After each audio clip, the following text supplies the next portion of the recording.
Malam Pumada, coronavirus, Lashat Lakpataki, Manipurasu, Manipurgi, Miamna Hariba, Lena Ashlegi, Natok Nabi the Makta, Kuki Lengaki, Makata, Toran Kam, locally Amadi, Lena Ashdabu, Lamda Yoktaba Haina, Miamna, Sonaduna Laki Bene, Adubu, Haujiti, lockdown gi, Numin Masina Pelapana Maram Weraga, Lena Ashdegi, Sigadra Haina Kiramba, Adugi Matakta.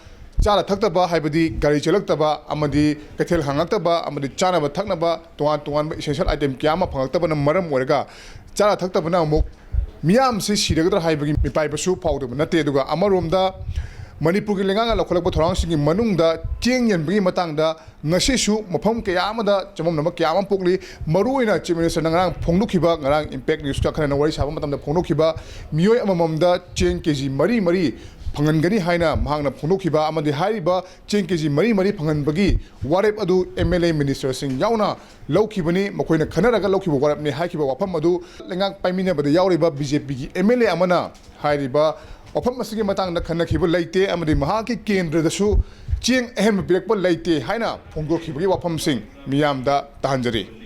Honorable MLA Minister Sing, Equi Mam making Tarugalo decision, Praza Kangan Hadopani, me amamda. Kiji Mari. Okay. Aduga mi manga minimum mi manga punna lebada minimum kiji kundagi tagna piga da bini haiba. Mi manga da kiji kundagi mi amada kiji mari tareko. Mari. Si kari ki kiji mari da handara ino haiba kanda napsagi na kiji manga. Paisa payment da. Aduga hujiki akoina peresina coronavirus COVID-19 si prevent ongna ba lanseng nina adudi kiji mamam handara ka free da wena.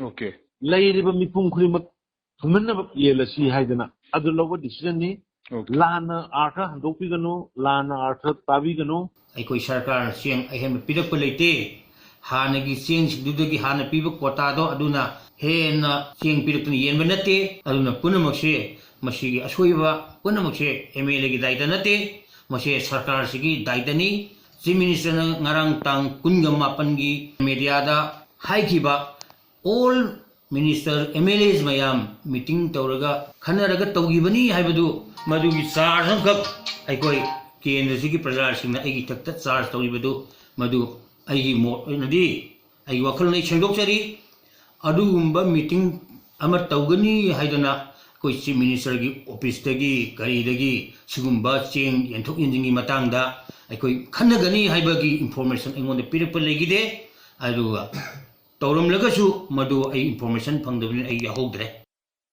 I MLA Kolip Karada, I know Hamjaruda, Shuguma Kanaraga Togi Sumbra, I do Yahodra, Madu Kana Givelite, MLA Terini Pantaramo, Ihange. I do Ragadi Kamaina Kanaraga, or given no machine tangi, Sakar Pamina, Waikogi, Matakta, Lana, Sanabagi, Tawong Shimashi, I Magigi, Shadan, Majida, Pauji. केंद्र की प्रजा सिंहना प्रजा की मिल होगनी प्रजा की सेवा तगनी न थोक्सेरबे कोइसी लान चलन नबगी लंबी मखक लाखसे मसी पुनमकी लाइबक थिबनी Manipuri Miam Hoji Quadi Nangli Badi, Chana Taknamasingasi Matam Sana Pangaroi Dramit Karigumba, lockdown osi, Matam Henaga, Toshangiba Targadi, Kadai the Chana Tanam Lagu the Hibasi, Quadi Chow, Hangamori to Gamarumda, Hoji Miam Tabi Kiba Chief Minister Amadi, Emile Aniki to Antoma Wafam Singasina. Government Manungda Yamachaw, no Hobamalere, Makogi Mashel Magda Pau, Pamodre, and the machine and Maram Urga, Praza Miam Su, Chamam Nabagi, Todoka Amale, Habasin to Masi, Atu Matam Ladragadi, Quigi, lockdown Manunda, Miam, Yum the Leraga, Haribalena, Ashing out on a Ribasi, Sawa Tapapanto, Matam the Miam, Sojan Makima Pan, Torkan Habasi, Lengana, Kambiraga to Matam the Miang Changmagina for the lady. In my person L. Kabigularian from Jeriba Ekatamium Premchan, Impact News, Infal.